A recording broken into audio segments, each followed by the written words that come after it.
देश दुनिया की सारी बड़ी खबरें के सामने मत दो दोस्तों। जानेंगे सबसे बड़ी अपडेट आपको बताएंगे दोस्तों, जहां पर कांग्रेस पार्टी ने राघव चड्ढा और बीजेपी के खेल खेलने से कर दिया मना। इसके बाद अविश्वास प्रस्ताव में जीते इंडिया गठबंधन के नेता ने राहुल गांधी और कांग्रेस की कर दी जमकर तारीफ। बताएंगे क्या है डिटेल में पूरी अपडेट दोस्तों, जहां पर राघव चड्ढा और बीजेपी के खेल को पूरी तरीके से कांग्रेस पार्टी ने खेलने से कर दिया इंकार दोस्तों। इसी के साथ में चलेंगे एक और बड़ी अपडेट, जहां पर राहुल गांधी के खिलाफ एफआईआर दर्ज किया गया था, फिर निचली अदालत में एफआईआर रद्द कर दिया गया। उसके बाद हाईकोर्ट का दरवाजा खटखटाया गया, हाईकोर्ट ने भी दिया जोरदार तरीके का तमाचा। बताएंगे क्या है पूरी अपडेट दोस्तों, जहां पर राहुल गांधी को मिली है बड़ी राहत और फंसाने की कोशिश करने वाले भाजपा के नेता को जोरदार तरीके का लगा है तमाचा। इसी के साथ में चलेंगे एक और बड़ी अपडेट, जहां पर उत्तर प्रदेश के अंदर कांग्रेस पार्टी निकाल रही है जबरदस्त तरीके से किसान नौजवान बचाओ यात्रा, और एक एक करके चलेंगे आज की सारी बड़ी खबरों की। तो दोस्तों सारी बड़ी अपडेट आप तक पहुंचाएंगे, लेकिन उससे पहले अगर आप भी चाहते हैं कि देश परिवर्तन चाहता है और पश्चिम बंगाल के अंदर ममता बनर्जी के जीते ही बीजेपी का मनोबल और ज्यादा टूटने वाला है, उत्तर प्रदेश का चुनाव बंगाल के नतीजों से ही तय हो जाएगा, तो इस वीडियो को लाइक करके लाल बटन दबाकर चैनल को सब्सक्राइब करके बेल आइकन दबाकर कमेंट बॉक्स में अपनी राय जरूर लिखा होता है दोस्तों। ज्यादा से ज्यादा वीडियो को शेयर कीजिएगा। चलते हैं सबसे पहले सबसे बड़ी ब्रेकिंग न्यूज अपडेट की तरफ, जहां पर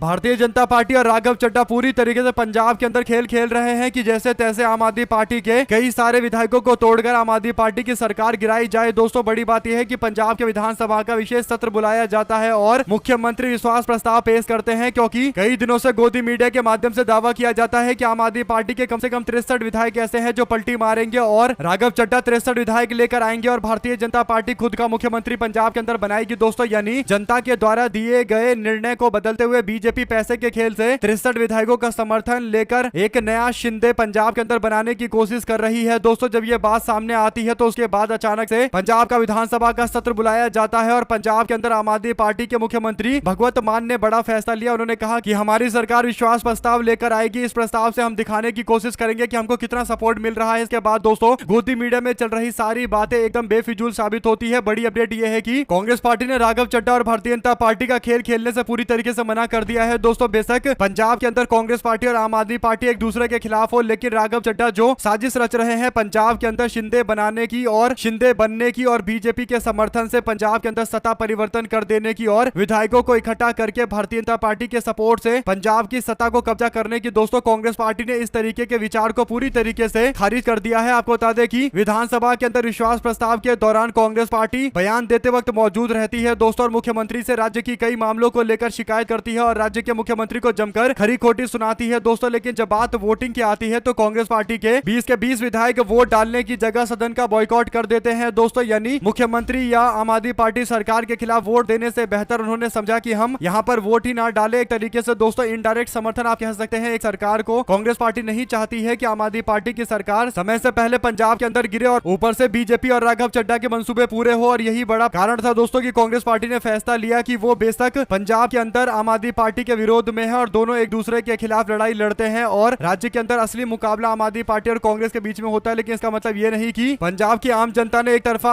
आम आदमी पार्टी को सपोर्ट किया, समर्थन किया और 92 सीटें दी तो उसकी सरकार को बीच में गिरा दिया जाए। तो कुल मिलाकर कांग्रेस पार्टी ने इस तरीके के किसी प्रयास का भी समर्थन करने से इंकार करते हुए सदन से वॉकआउट करने का फैसला लिया दोस्तों। इसके बाद मुख्यमंत्री भगवंत मान ने कहा कि हमको तो कांग्रेस पार्टी का भी सपोर्ट मिला है, क्योंकि कांग्रेस पार्टी ने वॉकआउट कर दिया, इसका मतलब वो भी हमारे समर्थन में खड़े हैं। तो कुल मिलाकर दोस्तों मुख्यमंत्री भी कांग्रेस पार्टी की तारीफ कर रहे हैं। कुल मिलाकर राघव चड्ढा और बीजेपी के लोग सोच रहे होंगे कि कांग्रेस पार्टी उनका साथ दे देते तो 30-35 विधायकों का समर्थन तो ऐसे ही मिल जाता। उसके बाद राघव चड्ढा और बीजेपी के लोग मिलकर अन्य विधायकों को मनवा लेते कि विपक्ष के लोग इतने वोट के साथ खड़े हैं तो आप लोग भी छोड़ दीजिए। कुल मिलाकर दोस्तों राघव चड्ढा की पूरी प्लानिंग पंजाब में फेल होती हुई नजर आ रही है, क्योंकि कांग्रेस पार्टी इस तरीके किसी मामले के साथ में खड़ी होने से इनकार कर रही है दोस्तों। अगर आप भी मानते हैं एकदम सही फैसला ले रही है कांग्रेस पार्टी पंजाब के अंदर आम आदमी पार्टी और कांग्रेस का मुकाबला, इसका मतलब ये नहीं कि बीजेपी और राघव चड्ढा खुद का शिंदे बिठा लेंगे लाकर पंजाब के अंदर। दोस्तों अपनी राय जरूर लिखकर बताएगा, ज्यादा से ज्यादा वीडियो को शेयर कीजिएगा। साथ साथ इलाहाबाद उच्च न्यायालय यानी हाईकोर्ट में शुक्रवार को बीते दिन राहुल गांधी के खिलाफ 2025 में कथित विवादास्पद टिप्पणी के लिए एफआईआर दर्ज करने की मांग वाली याचिका को खारिज कर दिया गया दोस्तों। दक्षिणपंथी संगठन हिंदू शक्ति दल के सिमरन गुप्ता के द्वारा मामला दायर किया गया था दोस्तों और याचिका दायर करते हुए मांग की गई थी कि राहुल गांधी ने अपने एक बयान के दौरान देश की सरकार के खिलाफ युद्ध की बात की है, यानी देश की सरकार के खिलाफ बोलकर उसके खिलाफ लड़ाई लड़ने का आह्वान करते हुए देशद्रोह किया है। और जब ये मामला निचली अदालत में पहुंचा दोस्तों दोस्तों तो निचली अदालत ने याचिका को खारिज करते हुए कह दिया कि ये किस तरीके के मामले लेकर आए हो। राहुल गांधी ने अपने बयान में कहा था कि हमको बीजेपी, आरएसएस और स्वयं भारतीय राज्य के खिलाफ यानी भारत सरकार के खिलाफ लड़ाई लड़नी है। और राहुल गांधी जिस संदर्भ में ये बात बोल रहे थे तो इसका मतलब ये था कि राहुल गांधी राज्य की ताकत यानी ईडी, सीबीआई और आईटी डिपार्टमेंट के साथ साथ तमाम तरीके के जो सरकारी पावर होता है दोस्तों, उस पावर का इस्तेमाल करके विपक्ष को दबाने की कोशिश की जाती है। तो राज्य की ताकत के खिलाफ लड़ाई लड़ रहे हैं। लेकिन कुछ लोगों का मानना था कि राहुल गांधी ने बयान देकर कि हम भारत के राज्य के खिलाफ यानी सरकार के खिलाफ लड़ाई की जगह राज्य के खिलाफ लड़ाई लड़ने जा रहे हैं, स्टेट के खिलाफ लड़ाई लड़ने जा रहे हैं, ये देशद्रोह का मामला है। लेकिन याचिकाकर्ता ने जो आरोप लगाया दोस्तों, कोर्ट ने इस पर बिल्कुल भी भाव देने से मना कर दिया और उसके बाद निचली अदालत में खारिज हुआ। तो उसके बाद हाईकोर्ट में पहुंचा। हाईकोर्ट ने भी जोरदार तरीके का करारा तमाचा मारा है दोस्तों। इसे एक बात स्पष्ट है कि राहुल गांधी के बयान की छोटी छोटी बातें पकड़कर राहुल गांधी को देशद्रोही बताने की कोशिश और तमाम तरीके के प्रयास किए जा रहे हैं, लेकिन इनके हथकंडे चलते नहीं है दोस्तों। जब राहुल गांधी भारतीय राज्य के खिलाफ लड़ाई लड़नी है तो इसका मतलब राहुल गांधी ईडी, सीबीआई और जांच एजेंसियों के साथ साथ तमाम तरीके की राज्य की ताकतों का जो दुरुपयोग किया जा रहा है उसके खिलाफ लड़ाई लड़ने की बातें कर रहे हैं। राहुल गांधी भारत देश के खिलाफ लड़ाई लड़ने की बातें नहीं कर रहे हैं। और एक बार फिर से तमाचा लगा तो शायद कुछ समझ में आया होगा, लेकिन फिर से दोस्तों मुंह उठाकर जाएंगे कहीं और। मामला दर्ज करवाने के लिए इनका काम वही होता है कि हर दिन आते हैं और सोचते हैं कि जीत कर जाएंगे और राहुल गांधी पर मुकदमा करवा देंगे और इस मामले में दोषी करवा देंगे, उस मामले में दोषी करवा देंगे और हर बार कोर्ट में जाकर मुंह की खाकर आते हैं दोस्तों। और 34 राहुल गांधी पर जो एफआईआर चल रहे हैं उसमें से 30 एफआईआर में तो कोई दम ही नहीं है और केवल फालतू के टाइम बर्बाद करने के लिए, कोर्ट का भी टाइम बर्बाद करने और राहुल गांधी का भी टाइम बर्बाद करने के लिए दायर किया जाता है। आप लोग अपनी राय जरूर लिखकर बताएगा। साथ साथ चलते हैं एक और बड़ी अपडेट तो दोस्तों, जहां पर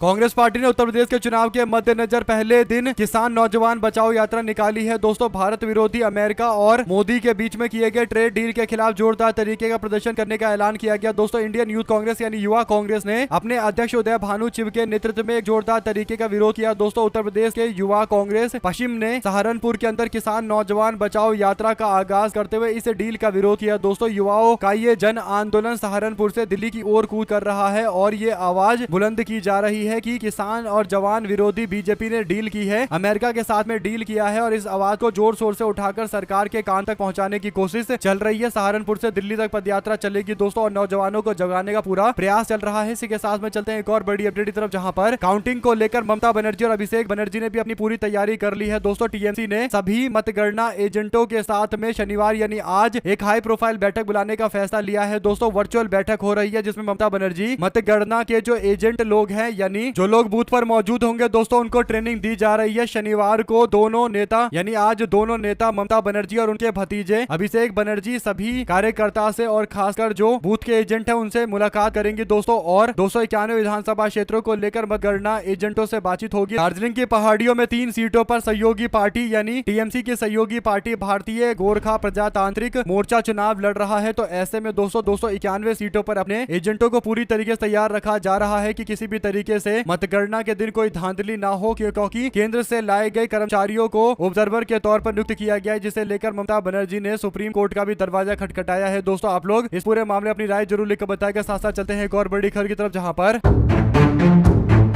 क्या उत्तर प्रदेश के अंदर ब्रजभूषण शरण सिंह को समाजवादी पार्टी के नेता अखिलेश यादव अपने साथ में लेंगे दोस्तों, क्योंकि चर्चा काफी चल रही है। पत्रकार ने अखिलेश यादव से पूछा कि ब्रजभूषण शरण सिंह के साथ जो रिश्ते आपके हो रहे हैं क्या वो समाजवादी पार्टी में आ रहे हैं। इस पर अखिलेश यादव ने कहा कि मैं आपको सच बताऊं अगर। पत्रकार बोले हाँ अगर सच बताइए। अखिलेश यादव बोलते हैं कि पीडीए के लोग इतना तैयार है बीजेपी में कि सब कुछ छोड़ना चाहते हैं। पीडीए के लोग यानी पीडीए के लोग पूरी तरीके से हर तरीके से भाजपा को हराना चाहते हैं। इसके बाद पत्रकार पूछता है कि ब्रजभूषण शरण सिंह की बात है सर। इस पर अखिलेश यादव कहते हैं कि जहां आपने पूर्व सांसद और गोंडा के नेता जो हमारे साथ भी रहे हैं उनकी बात आप कर रहे हैं, राजनीति में क्या परिस्थिति बनती है, क्या मोड़ आते हैं, ये वो तो बेहतर बता सकते हैं। कुल मिलाकर दोस्तों अखिलेश यादव कहीं ना कहीं इनडायरेक्ट तरीके से यानी अप्रत्यक्ष तौर पर ये बताने की कोशिश कर रहे हैं कि ऐसा नहीं है कि ब्रजभूषण शरण सिंह समाजवादी पार्टी में आ जाए तो कुछ आश्चर्य होना चाहिए, क्योंकि वो हमारे साथ भी रहे हैं। तो ऐसे में दोस्तों ब्रजभूषण शरण सिंह का बयान और उसके बाद अखिलेश यादव का डायरेक्ट तौर पर मना नहीं करना इस बात के संकेत दे रहा है कि आने वाले दिनों के अंदर एक नया समीकरण देखने को मिल सकता है। अगर ब्रजभूषण शरण सिंह समाजवादी पार्टी में आ जाते हैं दोस्तों तो राजनीतिक तौर पर समाजवादी पार्टी को लाभ मिल सकता है और खासकर जो पूर्वांचल का क्षेत्र है दोस्तों वहां पर कई जिलों के अंदर स्थिति पलट सकती है। आप लोग अपनी राय जरूर लिखकर बताएगा और ज्यादा से ज्यादा वीडियो को शेयर कीजिएगा। चलते हैं एक और बड़ी अपडेट दोस्तों, जिसमें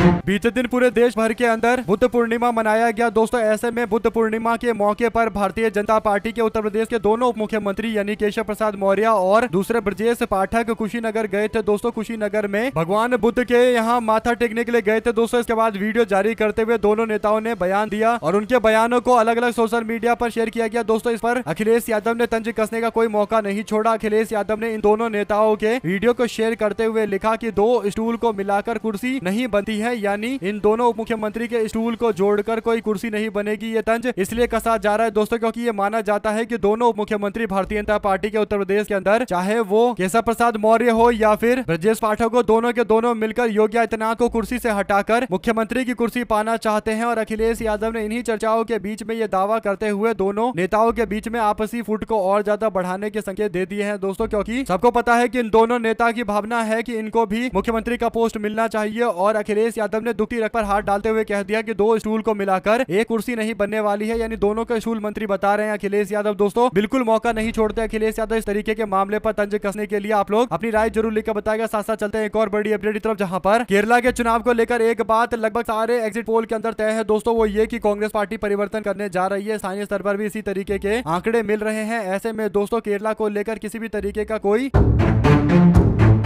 शक और भ्रम नहीं है कांग्रेस पार्टी के मन में दोस्तों। एकदम क्लियर है कि पार्टी चुनाव जीत रही है। ऐसे में दो नेताओं को लेकर चर्चा चल रही है कि दोनों में से किसी एक को मुख्यमंत्री बनाया जा सकता है। एक तो केरला राज्य के मुख्य विपक्षी दल के नेता यानी कांग्रेस पार्टी के नेता और विधानसभा के अंदर मुख्य विपक्षी नेता की भूमिका निभाने वाले, नेता प्रतिपक्ष की भूमिका निभाने वाले वीडी सतीशन का नाम आगे चल रहा है दोस्तों। दूसरे नंबर पर जो नाम काफी ज्यादा चर्चा का विषय बना हुआ है वो केसी वेणुगोपाल का बना हुआ है कि उनको संगठन से इतर केरला की जिम्मेदारी दी जा सकती है दोस्तों। इस पर पत्रकार आदेश रावल ने कहा कि केसी वेणुगोपाल की कुंडली बहुत मजबूत है। लगभग 7 साल से कांग्रेस पार्टी के संगठन महासचिव हैं और दिल्ली की पूरी कायनात उन्हें मुख्यमंत्री बनाने पर लगी हुई है ताकि संगठन महासचिव के पोस्ट पर किसी और को बिठाया जा सके। देखते हैं राहुल गांधी अपने लाडले को मुख्यमंत्री बनाते हैं या नहीं बनाते। वैसे राहुल गांधी की आदत नहीं है कि वो किसी अपने आसपास वाले को मुख्यमंत्री बनाए। तो ऐसे में दोस्तों केरला के मुख्यमंत्री के पोस्ट को लेकर पत्रकार आदेश रावल दावा कर रहे हैं कि बहुत मुश्किल है कि केसी वेणुगोपाल को मुख्यमंत्री बनाया जाएगा। और इसे इतर जो उम्मीद पार्टी के संगठन के अंदर लोग कर रहे हैं कि केसी वेणुगोपाल के केरला के मुख्यमंत्री बनते ही संगठन में विस्तार होगा और संगठन में नए महासचिवों की नियुक्ति होगी, वो अभी होते हुए नजर नहीं आती है। आपका क्या मानना है दोस्तों, केरल का मुख्यमंत्री किसको होना चाहिए? कमेंट बॉक्स में लिखकर जरूर बताएगा। साथ साथ चलते हैं एक और अपडेट की तरफ, जहां पर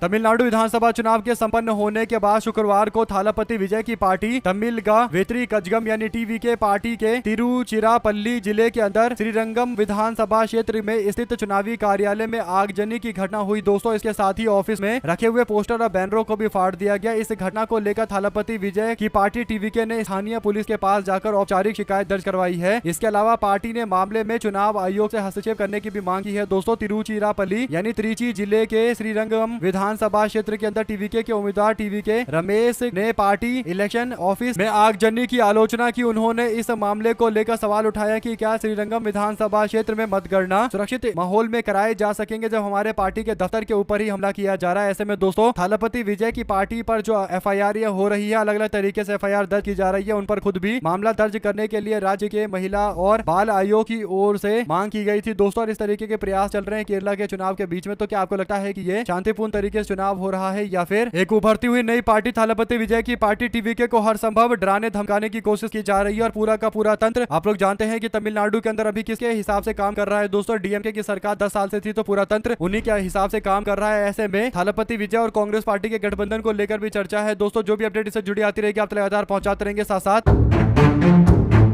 पश्चिम एशिया के अंदर गहराते भू राजनीतिक तनाव और अंतरराष्ट्रीय बाजार के कच्चे तेल की कीमत $122 प्रति बैरल के आसपास पहुंच गई दोस्तों। और भारत की जो मुद्रा है यानी जो रुपया है वो डॉलर के मुकाबले एक बार फिर से कमजोर हो गया है और 95 का आंकड़ा पार करते हुए भारत के रुपए ने डॉलर के मुकाबले $95.34 तक आंकड़ा पहुंच चुका है दोस्तों। यानी भारत का रुपया लगातार कमजोर होता जा रहा है और बड़ी तेजी के साथ कमजोर होता जा रहा है। एक टाइम में कांग्रेस पार्टी की सरकार के टाइम में 55 रुपए के आसपास का हिसाब किताब था दोस्तों, जो अब 95 से ऊपर हो चुका है, यानी कांग्रेस पार्टी के 60 साल के शासन में आंकड़ा 60 तक भी नहीं पहुंचा था दोस्तों, लेकिन भारतीय जनता पार्टी के मात्र 10 साल की सरकार में 55 से 95 पहुंच गया, यानी 40 का इजाफा हो गया दोस्तों। और सोचिए केवल 10 साल में ये हाल है, अगले 3-4 साल में और कितना बुरा हाल होगा देश का। आप लोग अपनी राय जरूर लिख कर बताएगा। साथ साथ चलते हैं एक और बड़ी अपडेट दोस्तों, जहां पर दिग्विजय सिंह पार्टी के नेता जीतू पटवारी से बातचीत के दौरान एक बहुत अच्छी बात कहते हैं दोस्तों। जीतू पटवारी को लेकर कांग्रेस पार्टी की बैठक के दौरान दिग्विजय सिंह कहते हैं कि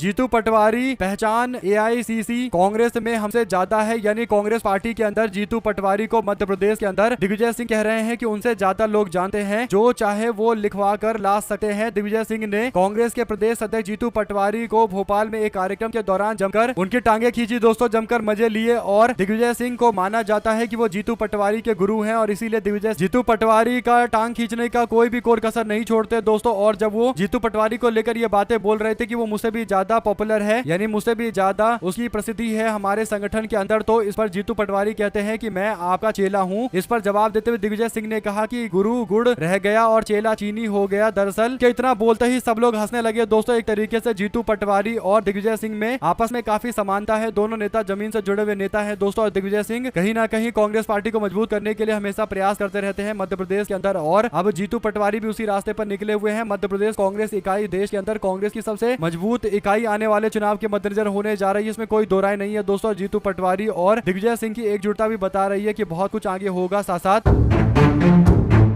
उड़ीसा के अंदर बहुजन समाज पार्टी के लोगों ने उड़ीसा की ओर से रायगढ़ जिले के अंदर काशीपुर ब्लॉक स्थित आदित्य बिरला रिफाइनरी के खिलाफ कांचीरागुड़ा के अंदर एक विशाल रैली निकाली, और इसमें स्थानीय मुद्दों से संबंधित 18 सूत्रीय मांग की गई दोस्तों। इस आंदोलन में 5000 से ज्यादा लोग शामिल हुए थे कुल मिलाकर। ऐसा इसलिए हो रहा है क्योंकि बड़ी संख्या में लोग आदित्य बिरला रिफाइनरी का विरोध कर रहे हैं दोस्तों, और बहुजन समाज पार्टी के झंडे तले एक बहुत बड़ी संख्या में लोगों का जुटान देखने को मिल रहा है। इससे पता चल रहा है कि उड़ीसा में हो सकता है आने वाले दिनों के अंदर बहुजन समाज पार्टी और ज्यादा मजबूत होती हुई नजर आए। आप लोग अपनी राय जरूर लिखकर बताएगा। साथ साथ चलते हैं एक और बिग न्यूज अपडेट की तरफ दोस्तों, जिसमें पश्चिम बंगाल में मतगणना 4 मई को होगी। इससे पहले कोलकाता उच्च न्यायालय में 2 मामले दायर किए गए हैं दोस्तों। वकील और सांसद कल्याण बनर्जी ने एक मामला दायर किया है। कल्याण बनर्जी ने आयोग के फैसले की मतगणना केंद्रों में पर्यवेक्षकों के रूप में केवल और केवल केंद्र सरकार के कर्मचारियों को नियुक्त किया जाएगा, इसका विरोध किया और कहा कि ऐसे आदेश कैसे जारी कर सकता है कोई चुनाव आयोग। ये तो एकदम गलत है कि केवल केंद्र के कर्मचारी को ही ऑब्जर्वर के तौर पर नियुक्त करेंगे, पर्यवेक्षक के तौर पर आगे करेंगे। ये तो नियमों के खिलाफ है और राज्य के कर्मचारियों को भी बराबर का मौका मिलना चाहिए। ऐसे में भाजपा के लोग इतने ज्यादा डरे हुए क्यों हैं दोस्तों, ये बड़ा सवाल है। आप लोग अपनी राय जरूर लिखकर बताएगा। साथ साथ चलते हैं एक और बड़ी खबर की तरफ, जहां पर उत्तर प्रदेश में सुल्तानपुर की स्पेशल एमपी एमएलए कोर्ट ने आदर्श आचार संहिता उल्लंघन से जुड़े एक मामले में आम आदमी पार्टी के पूर्व नेता और कवि कुमार विश्वास सहित दिल्ली सरकार के पूर्व मंत्रियों को 15 मई को तलब किया दोस्तों। विशेष शासकीय वकील कालिका प्रसाद मिश्र ने बताया कि कोर्ट ने शुक्रवार को वर्ष 2014 से जुड़े इस मामले में सख्त रुख अपनाते हुए सभी आरोपियों को समन जारी किया है। कालिका प्रसाद मिश्र ने बताया कि ये मामला 6 मई 2014 से जुड़ा हुआ है, जब कुमार विश्वास अमेठी लोकसभा क्षेत्र से आम आदमी पार्टी के प्रचार के दौरान तात्कालिक कोतवाल मोहम्मद हमीद ने उन्हें और उनके समर्थकों को क्षेत्र छोड़ने का निर्देश दिया था, क्योंकि वे इस क्षेत्र के मतदाता नहीं थे। पुलिस ने दर्ज किया था आचार संहिता उल्लंघन से जुड़ा हुआ पूरा मामला दोस्तों, जिस पर सुनवाई करते हुए आखिरकार अब जाकर कुमार विश्वास और आम आदमी पार्टी के नेताओं को कोर्ट ने पेश होने का आदेश दिया है। अब देखते हैं पेशी इनकी होगी या नहीं होगी दोस्तों, या फिर मामले को और ज्यादा टाल दिया जाएगा। इसी के साथ में चलते हैं एक और बड़ी अपडेट की तरफ, जहां पर 4 धाम यात्रा शुरू होते ही वीआईपी दर्शन को लेकर लोगों का गुस्सा भड़क रहा है दोस्तों। आपको बता दें कि वीआईपी दर्शन के लिए हजारों करोड़ों रुपए खर्च किए जाते हैं दोस्तों, लाखों रुपए खर्च किए जाते हैं। और बड़ी बात यह है कि जो वीआईपी दर्शन हो रहा है उसमें बड़े बड़े उद्योगपति और अडानी का भी नाम है दोस्तों। इन मामलों को लेकर आम जनता में काफी नाराजगी है और वो चाहते हैं कि इस तरीके के वीआईपी दर्शन पर रोक लगनी चाहिए, और जितने भी पुरोहित हैं जो इस तरीके के वीआईपी दर्शन कराते हैं उनके खिलाफ भी गुस्सा फूट रहा है दोस्तों। आप लोग अपनी राय जरूर लेकर बताएगा। साथ साथ